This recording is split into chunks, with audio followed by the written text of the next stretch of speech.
हमारे चैनल में आपका बहुत बहुत स्वागत है। आज मैं फिर से आपको एक लड्डू गोपाल की प्यारी सी सच्ची घटना सुनाने वाली हूँ। एक परिवार था जिसमें पति पत्नी थे और उनके 2 बेटे थे। और जो उनकी पत्नी थी वो लड्डू गोपाल की विशेष सेवा करती थी, बहुत ही ज़्यादा भक्ति भाव वाली थी और बहुत कर्री भक्त थी लड्डू गोपाल की। हमेशा लड्डू गोपाल की अच्छे से सेवा करती थी। ऐसे ही दोनों बच्चों को पढ़ा लिखा कर बड़ा किया और बड़ा करके दोनों बच्चों की शादी कर दी। लेकिन उनका एक स्वभाव था मैया का कि वो अपने लड्डू गोपाल की सेवा खुद ही करती थी, अपनी बहुओं से नहीं कराती थी। कहती थी मेरा बेटा है, मैं ही करूँगी। तो ऐसा था, थोड़ी बहुत हेल्प जैसे बहुओं ने कर दी तो ठीक है, कि कभी कपड़े दे दिए और ला के, कभी मुकुट ला के दे दिया, इस तरीके से। लेकिन सेवा जो थी वो मैया ही करती थी। वो ना तो खुद करवाती थी और ना ही वो चाहती थी कि उनके सिवा कोई और सेवा करे। तो वो अपना सारा दिन लड्डू गोपाल के, क्योंकि दोनों बहुएं आ गई थी तो उनको घर का काम सौंप दिया था, और मैया सारे दिन लड्डू गोपाल से बातें करती रहती थी। तो धीरे धीरे ऐसे ही समय बीता। तो जब बहुओं के बच्चे हो गए, एक बहू पे एक बेटा था और एक बहू पर एक लड़का और एक लड़की हुई, तब भी मैया अपने लड्डू गोपाल की खुद ही सेवा करती थी। बहुएं बस थोड़ी बहुत हेल्प कर देती थी। कभी तबीयत खराब हुई तो अब जैसे वृद्धावस्था आ रही थी धीरे धीरे, कभी 1-2 दिन के लिए तबीयत खराब हुई तो छोटी बहू से कह दिया तुम कर दो, कभी बड़ी बहू से कह दिया। तो ऐसा था कि दोनों में कोई भक्ति भाव तो था ही नहीं, बस केवल मैया में ही था।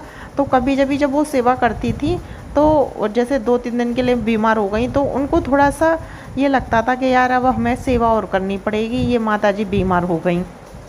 तो कभी एक तो ऐसे कि दोनों ने कह दिया कि एक बार ये करेगी और एक बार मैं करूँगी। तो इस तरीके से बना लिया था कि जब भी कोई ऐसी दिक्कत आएगी तो दोनों एक एक करके करेंगी। कुछ दिनों ऐसे ही चला। उसके बाद अब माताजी बूढ़ी हो गई थी तो उनकी वृद्धावस्था आ गई। उसके बाद उनकी तबीयत ख़राब हो गई। भाई 80 साल की हो गई तो उनकी तबीयत ख़राब हो गई। तबीयत ख़राब हुई तो उन पर अब चला फिरा भी नहीं जाता था। फिर उनको हॉस्पिटल ले जाया गया तो उन्होंने कहा कि बस सेवा करो, एज अच्छी खासी है, तो जब एज ज़्यादा होती है तो बीमारियां बहुत सारी पकड़ लेती हैं, तो इन्हें आराम कराओ। तो वो घर पे आराम करती थी। तो उनने फिर एक दिन दोनों बहुओं को बुलाया और दोनों बहुओं से की कि देखो, जब तक मेरा शरीर चला मैंने अपने लड्डू गोपाल की बहुत अच्छे से सेवा की और हर चीज़ का मैंने ध्यान रखा। अपने लड्डू गोपाल को किसी चीज़ की मैंने कमी नहीं होने दी। और अब देखो मैं बीमार हूँ तो तुम दोनों को मिलके लड्डू गोपाल की सेवा करनी होगी। तो दोनों बहुएं सोचती हैं कि अरे यार, पहले तो 3-4 दिन का था, अब तो ये परमानेंट बेड पे है, अब ये काम और करना पड़ेगा। इतनी देर में लड्डू गोपाल की सेवा करेंगे, इतनी देर में तो हमारा कितना काम हो जाएगा, ये और हमारे ऊपर काम आ गया। तो अब दोनों बहुओं में बहसबाजी होती थी कि आज तू सेवा करेगी, क्या आज तू करेगी, आज तू ये करेगी, क्या मैंने नहला दी, तू भोग लगाएगी, मैंने ये कर दिया, तू ये करेगी। अब ये था कि अम्मा जो थी वो पूजा पाठ वाली थी, शुरू से लड्डू गोपाल थे, मैंने आपको बताया पूजा करती थी। तो वो अपने घर में प्याज और लहसुन नहीं बनने देती थी। तो हमेशा खाने का ही भोग लगता था लड्डू गोपाल को, सुबह भी लगता था शाम को भी। और घर में जो भी चीज़ बनती थी उसका भोग लड्डू गोपाल को हमेशा लगता था। तो अम्मा जब तक थी तो सब लड्डू गोपाल का भोग अच्छे से। पर दोनों जो दौरानी जेठानी थी तो उनमें लड़ाई सी रहती थी कि मेरे ऊपर डालती है, तू नहीं करती, तू नहीं करती, दोनों में। क्योंकि भाभी नहीं था तो एक बोझ समझकर वो सेवा करती थी। तो वो जब अम्मा के पास खाना देने जाती थी, एक दिन छोटी जाती थी, एक दिन बड़ी जाती थी, तो वो जब भी जाती तब भी पूछती कि लड्डू गोपाल कैसे हैं, तुम लड्डू गोपाल की सेवा ठीक से करती हो कि नहीं, ऐसा तो नहीं कहीं भूखे रहते हो। और देखो लड्डू गोपाल की सेवा करो, मेरे जाने के बाद जब तुम सेवा करो तो लड्डू गोपाल की पुत्र भाव से सेवा करना, जैसे तुम अपने बच्चों की सेवा करती हो ना, ऐसे ही सेवा करना। अगर ऐसे सेवा करोगी तो तुम्हें ना तो कोई परेशानी आएगी और ना दिक्कत, और हम तुम्हारे घर में देखना कितनी तरक्की होगी अगर तुम लड्डू गोपाल की पुत्र भाव में सेवा करोगी। और पुत्र भाव में करोगी तो आलस भी नहीं आएगा, क्योंकि जो माँ होती है वो अपने बच्चे के लिए कैसे भी करे लेकिन अपने बच्चे के लिए करती है। ऐसे ही अगर तुम्हारे मन में भाव आ जाएगा तो तुम्हें भी लड्डू गोपाल की सेवा करने में आनंद आने लगेगा। और लड्डू गोपाल की जैसे जैसे सेवा करोगी, दिन रात रोज तुम्हारी तरक्की होती जाएगी। तो ऐसे ही वो जब भी दोनों बहुआं आती थी तो लड्डू गोपाल के बारे में ही बात करती थी और दोनों से कहती थी कि लड्डू गोपाल का ध्यान रखो, आज किसका भोग लगाया, आज किसका नहीं। तो कुछ दिन तो दोनों बहुएं सुनती रहीं। अब वो दोनों अम्मा के पास जाने से कतराती थी, अरे ये जाएंगे और इनका फिर वही शुरू हो जाएगा, या फिर वही बात पूछेंगे कि लड्डू गोपाल को भोग लगाया कि नहीं लगाया। तो पहले तो ये था कि जब खाना देने दोनों बहुएं जाती थी, चाय पानी खाना, तो अम्मा के पास 15-20 मिनट बैठ आती थी कि लाओ चलो बैठ लेते हैं। लेकिन अब उनने देखा कि इन पे तो कोई बात ही नहीं है सिवाय लड्डू गोपाल के, कि ये कर लो ये कर लो, हमारे पास इतना फालतू टाइम नहीं होता कि हम लड्डू गोपाल की सेवा करते रहें, काम कौन करेगा। तो फिर वो अम्मा से कतराने लगी, मतलब उनके पास बैठती नहीं थी, बस खाना दिया, अरे अम्मा मेरा काम पड़ा है मैं जा रही हूँ, अरे पानी दिया बैठ जा, कि नहीं मैं जा रही हूँ मेरा तो बहुत काम पड़ा है। तो ऐसे करती थी। फिर धीरे धीरे ऐसे करते करते उनको ये लगा कि अब तो ये लड्डू गोपाल हमारे ही ऊपर आ गए, अब तो हम ही सेवा करेंगे। तो फिर वो क्या करती थी कि अम्मा तो देखने आती नहीं थी, बिस्तर पे थी, किसी दिन नहला लिए नहीं नहलाए, नहला दिए तो अच्छे 4-4 बजे नहलने लगे, 2-2 बजे नहलने लगे, जो अम्मा सुबह सेवा कर देती थी। तो बस लापरवाही करने लगी, जब सुबह का जल रखा है दूसरे दिन दिख गया तो रख दिया, नहीं तो चलो वो ही रखा है, तो ऐसे सेवा वो करने लगी। तो लड्डू गोपाल के भाव ऐसे थे, जब वो प्यार से रहते थे तो ऐसे उदास से रहते थे। फिर क्या था, फिर अम्मा का देहांत हो गया, और अम्मा का जो देहांत हुआ था वो एकादशी के दिन अम्मा मरी थी। तो अम्मा पूजा पाठ वाली थी, तो एकादशी के दिन जितने भी लोग मरते हैं वो सीधे प्रभु के पास जाते हैं। कहते हैं एकादशी बहुत बड़ा दिन होता है, उस दिन जो बहुत ज़्यादा पूजा पाठ वाला इंसान होता है उसी को मृत्यु प्राप्त होती है। तो अम्मा विदा हो गई, अम्मा के 13 दिन हुए। अब तो बहुओं में ऐसी बहस हो गई कि भैया अब इनका कौन करे। और फिर अम्मा जब थी तो अम्मा घर में लड्डू गोपाल की वजह से प्याज लहसुन बनने नहीं देती थी, अम्मा की वजह से घर में बनता नहीं था। और जैसे ही अम्मा मर गई, उनने देखा अब तो ये मर गई, तो उनने प्याज लहसुन सारी चीज़ें घर में बनाना शुरू कर दिया। अब इतना तो उनको भी पता था कि लड्डू गोपाल को प्याज लहसुन का भोग नहीं लगता, अब उनने भोग लगाना ही बंद कर दिया। अब वो क्या करती, लड्डू गोपाल को जब भी टाइम पूरे घर का काम करती, शाम को 4 बजे 5 बजे 6 बजे नहला देती, और कभी कभी तो 2-2 3-3 दिन तक नहाते ही नहीं थे। अब उनने ये कहा, कब भोग ही नहीं लगाती थी, भूखे रहते थे लड्डू गोपाल। तो एक बार उनके पास की जो औरत थी वो आई, तो बोले अच्छा ये अम्मा के लड्डू गोपाल हैं, तुम इसका कैसे भोग लगाती हो। तो बोली अरे हम अम्मा तो प्याज लहसुन नहीं खाती थी, तो पहले तो हम लोग खाने का भोग लगाते थे, लेकिन अब हम किसी चीज़ का भोग नहीं लगाते, क्योंकि खाना हमारे यहाँ प्याज लहसुन का बनता है, हमारे पति भी लहसुन प्याज खाते हैं और बच्चे भी, तो सुबह से ही किचन में लहसुन प्याज होता है, तो खाने का भोग तो नहीं लग सकता। तो वो पड़ोसन कहती हैं कि अरे तुम तो फिर लड्डू गोपाल को भूखा रखती हो, तुम फिर ऐसा करो, अगर तुम्हारे यहाँ प्याज लहसुन बनता है तो तुम ऐसा करो कि वो जो मिश्री आती है ना, आधा किलो या 1 किलो मिश्री मंगा के रख लो, थोड़ी सी मिश्री का रोज़ लड्डू गोपाल को भोग लगा दिया तो ये भूखे भी नहीं रहेंगे और इनका भोग भी लग जाएगा। तो भाई लड्डू गोपाल बचपन से जो मैया थी उनने बहुत प्यार से पाले थे। जब उनके 2 छोटे बच्चा थे तब भी वो लड्डू गोपाल से बहुत प्यार करती थी और बहुत ध्यान रखती थी, अच्छा अच्छा पकवान खिलाती थी, सारी चीज़ें खिलाती थी। तो लड्डू गोपाल एकदम हष्ट पुष्ट, एकदम चेहरा खिला खिला, ऐसे अलग ही पता लगता था कि उनके भाव बताते थे कि बहुत खुश हैं। लेकिन अम्मा के जाने के बाद तो लड्डू गोपाल ऐसे बिनक गए थे। वो फिर अब पड़ोस में कह गई कि तुम मिश्री का भोग लगा देना। अब तो दोनों बहू बहुत खुश हो गई कि ये तो बहुत अच्छा बताया इनने, अब तो हमें कुछ करना ही नहीं पड़ेगा, रोज़ नहला के और मिश्री रख दिया करेंगे। अब उनने क्या किया, जैसे वो बता गई तो उनने रोज़ नहलाती और मिश्री का भोग लगा देती। अब मिश्री में क्या होता, मिश्री में सुबह से शाम तक चींटी लग जाती, लाल वाली चींटी, काली चींटी। और चींटी तो फिर क्या करती, उसे कभी तो कोई बच्चा खा जाता उनके बहुओं के, और कभी क्या करती है जब कोई नहीं खाता तो चींटी लग रही है तो कहीं पे भी डाल दिया। तो भगवान के प्रसाद का भी उन्हें कोई महत्व पता नहीं था कि ये भगवान का आशीर्वाद होता है, भगवान का भोजन जब हम प्राप्त करते हैं तो हमारी बुद्धि ठीक हो जाती है। लेकिन उन्हें क्या फ़र्क था, उन्हें इस चीज़ की कोई मतलब नहीं था, क्योंकि पूजा सेवा में थी नहीं। तो ऐसे ही चींटी भनकती रहती थी, ठाकुर जी चिपक जाते थे बिल्कुल, क्योंकि 2 दिन तक मिश्री रखी है, 3 दिन तक रखी है, कोई होश नहीं, ऐसे ही रख जाती थी। तो एक दिन बड़ी बहू भगवान लड्डू गोपाल को नहला के वहाँ पे मिश्री का भोग रख रही थी। मिश्री का भोग रखी तो उसका लड़का पीछे से देख रहा था कि मेरी माँ ने लड्डू गोपाल को मीठी चीज़ का भोग लगाया है। तो लड़का स्टूल लेके चढ़ जाता है मंदिर में, और मंदिर में क्या करता है कि मिश्री उठा के खा जाता है। तो वो उतर ही रहा होता है तो वो गिर जाता है, और गिरता है तो उसके पैर में फ्रैक्चर हो जाता है। तो बहू वो रोता है तो सब घर में से निकल के आते हैं, तो वो देखते हैं कि लड्डू गोपाल का प्रसाद चुरा रहा था, इसलिए इसके फ्रैक्चर हो गया। अब तो बहू पहले ही लड्डू गोपाल को देख नहीं सकती थी, तो अब तो बड़ी बहू जो जेठानी थी वो बोलती है तू ही सेवा कर, इनने मुझे क्या दिया है, मेरे तो बेटे का पैर और तोड़ दिया, मेरा बेटा इतना कष्ट में, अब मैं इनको बिल्कुल भी नहीं छूंगी, अब मैं इनकी सेवा नहीं करूँगी बिल्कुल भी।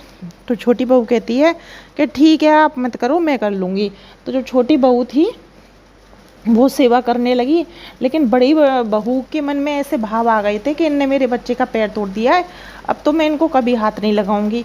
तो ऐसे भाव थे, लेकिन एक बात उनके साथ ये हुई थी कि वो ये देख रही थी कि जब कोई भी काम होता है, चाहे हम उसे ज़बरदस्ती में करें, चाहे हम प्यार से करें, लेकिन जिस चीज़ को हम लगातार करते आ रहे हैं साल भर तक, तो उस चीज़ की जब वो चीज़ हमसे छूटती है तो हमें उस चीज़ की आदत हो जाती है। तो अब उनका जो नियम था, सुबह भगवान जी नहला के एक लोटे में पानी रखना और उसका मिश्री का, अब उनको ऐसा महसूस हो रहा था कि ऐसी जैसे मतलब क्या चीज़ है जो मुझसे छूट गई है, या मैंने क्या ऐसा छोड़ दिया है, मैं कुछ कर रही थी, मतलब ऐसा सूना सूनापन सा हो गया उनको। मतलब अंदर से गुस्सा तो थी, लेकिन उनके अंदर एक एहसास भी था कि नहीं, लड्डू गोपाल की सेवा तो अब मैं करती थी जैसे करती थी, अम्मा कितने प्यार से रखती थी। तो उनको ऐसा महसूस हो रहा था कि मुझे इसमें लड्डू गोपाल की गलती नहीं है, मेरा बेटा ही गया था। तो मतलब अंदर ही अंदर लड्डू गोपाल की लीला समझ लें या कुछ भी समझ लें, उन्हें एक एहसास हो रहा था कि हमें सेवा दोनों को करनी चाहिए। तो वो अपनी बहू उससे छोटी वाली से कह तो नहीं पाती, लेकिन मन में उनके चल रहा होता है कि हमसे कहीं ना कहीं गलती हो रही है। तो फिर वो कहती हैं कि नहीं, मैं खुद से नहीं कहूँगी, इनको भी थोड़ा एहसास हो, क्योंकि बहाव थे नहीं। तो वो क्या क्या करती हैं, सोती हैं, उस दिन सो जाती हैं। तो सोते में उनका बेटा ही आता है। तो सोते में बेटा सपने में रो रहा होता है, माँ मैं भूखा हूँ मुझे खाना दो, माँ मैं बहुत भूखा हूँ मुझे खाना दो। तो वो एकदम से उठ जाती हैं, कहती हैं, अपने बेटा को देखती हैं, ये तो मेरे पास सो रहा है, फिर मुझे ऐसा सपना क्यों आया। तो वो समझ नहीं पाती, वो घर में सुबह सबको बताती हैं। अब भाई एक मैया तो भाव वाली थी, तो उनको तो पता था लगे सपने का मतलब, लेकिन उनको नहीं पता था, क्योंकि ना तो कोई भाव थे ना ही लड्डू गोपाल की कोई जानकारी थी। तो वो कहती हैं हो सकता है ऐसे ही आ गया होगा, मेरा बेटा परेशान है ना अभी तकलीफ़ में, तो इसलिए मैं दिन भर इसके बारे में सोचती रहती हूँ, इसलिए शायद मुझे ऐसा सपना आया है, और कोई बात नहीं है। तो वो फिर दोबारा दूसरे दिन सोती हैं, फिर दोबारा सपने में ऐसा ही होता है। तो लगातार ऐसा होता है, लेकिन वो समझ नहीं पाती, क्योंकि देखिए लड्डू गोपाल हमेशा संकेत देते हैं, भक्तों को नुकसान नहीं पहुंचाते। फिर क्या होता है, जब वो समझ नहीं पाती तो एक दिन वो सो रही होती हैं, तभी उन्हें लड्डू गोपाल दिखते हैं, और अपने ही लड्डू गोपाल दिखते हैं। और लड्डू गोपाल रो रहे होते हैं कि मैया मैं इतने दिन से भूखा हूँ, तू मुझे मिश्री खिलाती है, आज मेरा खाना खाने का मन है, भैया मुझे तू खाना खिला दे, मुझे खाना खाना है, भैया तेरे बने हाथ का खाना खाना है। मेरी जो मैया थी वो मुझे कितना अच्छा अच्छा खाना खिलाती थी, तुम लोग तो मुझे खाना भी नहीं देते, मैं कब से भूखा हूँ, वर्षों हो गए मुझे भूखा, मेरी माँ को गए हुए तब से तुम लोगों ने मुझे खाना नहीं दिया, मैं बहुत भूखा हूँ। तो इस तरीके से वो कहती हैं। तो उसको उस दिन बेटे की जगह साक्षात लड्डू गोपाल आ जाते हैं उसके सपने में। तो तब वो समझ जाती है कि जो रोज़ रोज़ बच्चा आ रहा था वो कोई और नहीं था, वो लड्डू गोपाल थे। तो उसे एहसास होता है कि हम लोग ना गलत कर रहे थे, हम भाव नहीं समझ रहे थे। मैया ने हमेशा अपना पुत्र बना के रखा, इनकी इतनी सेवा की, इतने अच्छे से रखा, और हम लोगों ने इनकी इतनी बेकदरी की, और हमने ये मतलब ये समझ ही नहीं पाए कि भगवान भी भाव के भूखे होते हैं। अगर हम भाव से सेवा करते हैं तो स्वयं साक्षात लड्डू गोपाल प्रसाद ग्रहण करने आते हैं। तो उसको बहुत एहसास होता है, तो वो लड्डू को गोपाल के पास जाती है और माफ़ी मांगती है कि जैसे मैया तुम्हें प्यार करती थी, अब मैं भी तुम्हें ऐसे प्यार करूँगी, और उठा के अपने सीने से लगा लेती है और रोती है, माफ़ी मांगती है। तो घर में सभी जितने भी लोग थे वो वहाँ पर इकट्ठे हो जाते हैं। तो सभी देखते हैं कि इसने तो ये कहा था कि मैं लड्डू गोपाल की बिल्कुल सेवा नहीं करूँगी, इनको हाथ तक नहीं लगाऊंगी, अब ये लड्डू गोपाल की कैसे सेवा कर रही है, अब इसको क्या हुआ। तो सब कहते हैं कि तुमने तो कहा था कि मैं सेवा नहीं करूँगी, अब तुम्हें क्या हुआ, अब क्यों सेवा कर रही हो।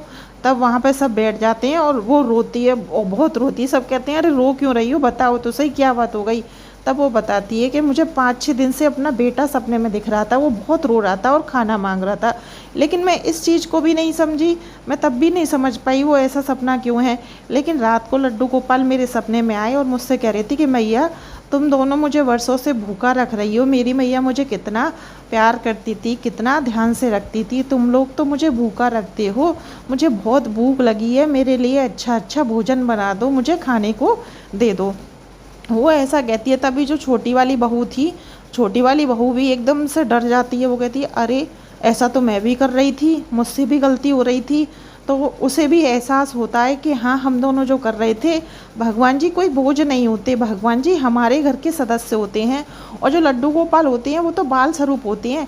जब हम इनकी सेवा ही नहीं करेंगे तो हमारे घर की तरक्की कैसे होगी। तो दोनों बहुओं को एहसास होता है और दोनों बहुएं कहती हैं कि आज से हम दोनों मिलके जैसे हमारी मैया करती थी बिल्कुल ऐसे ही सेवा करेंगे, कोई भी कमी नहीं छोड़ेंगे। और मैया जहाँ भी होंगी ऊपर से देख रही होंगी, तो लड्डू गोपाल की हम सेवा करेंगे, लड्डू गोपाल को अच्छे से रखेंगे, तो मैया का भी आशीर्वाद हमें मिलेगा। क्योंकि मैया की तो पूरी आत्मा लड्डू गोपाल में ही थी और हम इनको ऐसे रखते हैं तो मैया कितनी दुखी होती होगी ऊपर से कि मैं लड्डू गोपाल को ऐसे छोड़ आई हूँ।